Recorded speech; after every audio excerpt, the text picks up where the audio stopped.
I was at Simbaru's home to meet her and offer my condolences. She had just come back after the funeral of her second child. Simbaru was a 19-year-old girl. She has never been to school and she lives in a slum few blocks away from my home. She was not crying that day, but her lifeless eyes were speaking the intense amount of pain she was going through, losing both of her very young children in a span of 6 months, and then knowing that she couldn't be a mother again because she had already undergone sterilization. Her face haunts me till now. At the age of 13, this was my first encounter to health inequity. Simbaru was a victim of an unjust health system. She was never provided information on various contraceptions she could have used to space between her children, nor anyone provided her the information that her body was too weak to bear children, and that could affect her health as well as the health of her babies. However, during her second delivery, the local nurse has convinced, what I would like to believe as forced her, that she should undergo a sterilization and that she would receive an incentive from the government, because our government was promoting and pushing for female sterilization throughout the country, which meant that each of these local health centers had a target to be met. Simbaru became a number in meeting those targets. Fast forward, 15 years later, I had decided that I'm not going to continue the traditional academic career after my PhD, and I wanted to move back to India from Australia. When my father heard this decision, he was angry, he was sad, and we had many heated exchanges, some very uncomfortable ones. At the end, he told me that you're bringing shame to the family. Giving you a bit of a context, I come from a very middle-class family in India.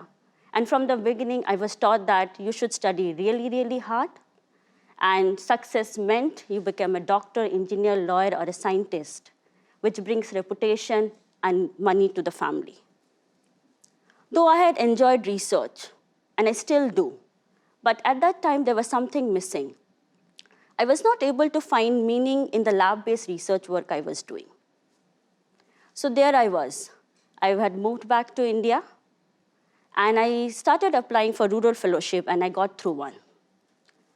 Through this fellowship, I started working with a very grassroots organization called Barefoot College in Rajasthan, which is in the northwestern state in India.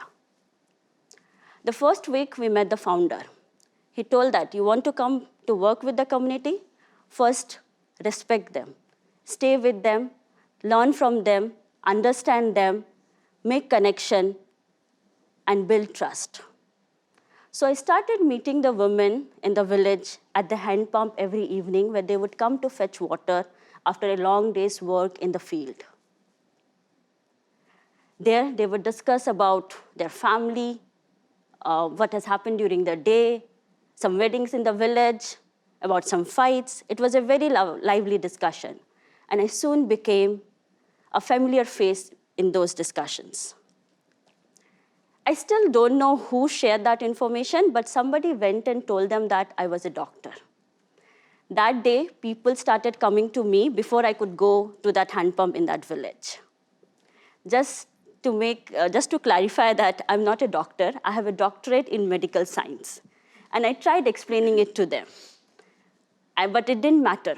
I had a doctor before my name, and that was enough.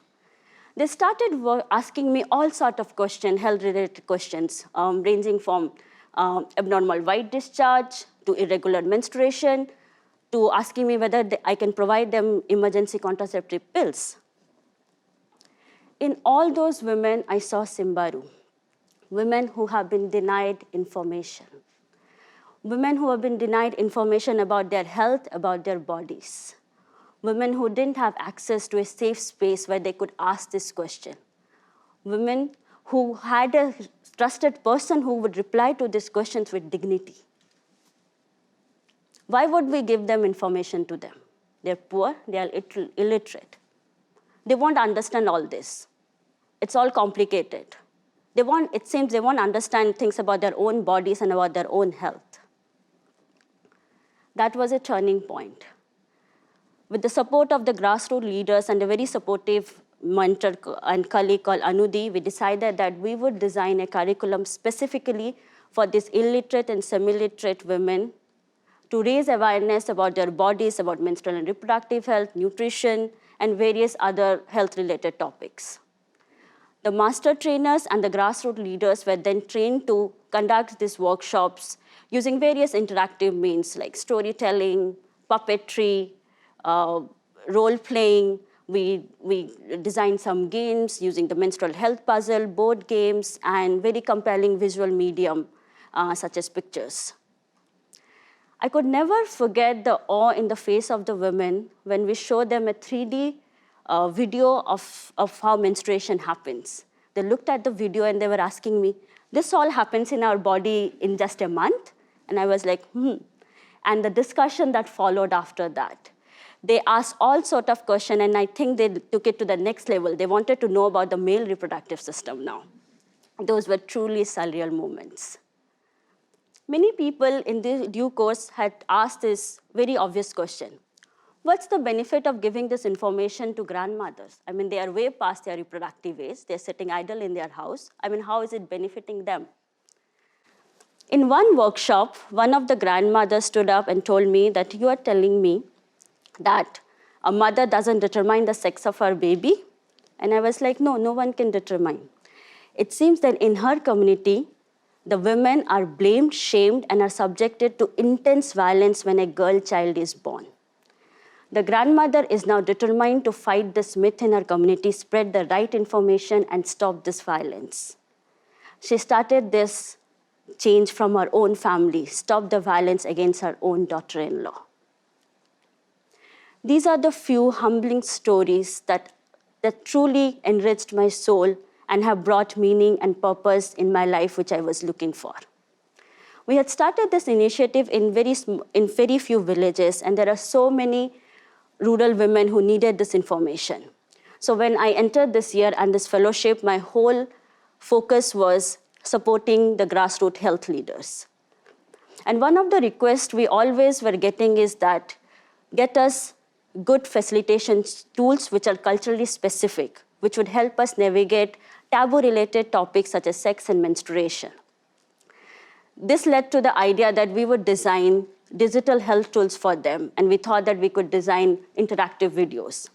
But as usual, we didn't have any funding. But you know, when you truly believe in an idea, things fall into place, even if you don't get whatever you had envisioned. So this year, we were approached by a law firm who wanted us to make videos on rights. And we decided that we will make videos on rights on reproductive health. We used the real stories of the rural women, and we created videos and showed things in positive so that not only the women, but even the family could look at it, watch it, relate to it, and then get inspired to take action. When I look back at this year was about being vulnerable, about expressing your raw, unfiltered emotion, and wearing that as a badge of honor, which I had never did before. It was about getting inspiration from 17 fighters I met during this fellowship and the mentors which I have received. It was also about acknowledging my privilege, democratizing power, and asserting my voice as a rural women health warrior. But most importantly, it was enabling my health workers, especially the women health workers, who had never believed that their voice matters. You know, in our patriarchal setup, this is always a group of men who take decisions. So the women are conditioned to believe that they couldn't be part of any decision-making process. One of our defining movement was that one of our health workers, who is a female health worker and has got a disability, that means she wouldn't be considered valued for any of our work. We were in this meeting where we were discussing that we needed to send someone for a meeting which was happening down south, very far away from where we were based. And she stood up and she told that I wanted to go for this meeting. The day of her travel, I was very panicking because I wanted to make sure that she has got the assistant to board the plane. And I was constantly WhatsApping her, but I was not getting any reply. After some time, I got a selfie of her right before the door of the plane, and she was doing like this. And in underneath, she wrote, "Aaj main udungi." That means today I'm going to fly. I truly, call me a dreamer, but I truly believe that however small, these rural women have started a movement of reclaiming their right to accurate information, to right to have an agency on their body, and the right to voice their opinions. Like how I am speaking about my journey as a rural women health warrior in this space, I sincerely hope that many more such spaces are filled, or rather I would say flooded, with the voice of courage, valor, and care of the community health workers who are every day fighting right on the ground for an equitable health system for them and for their communities.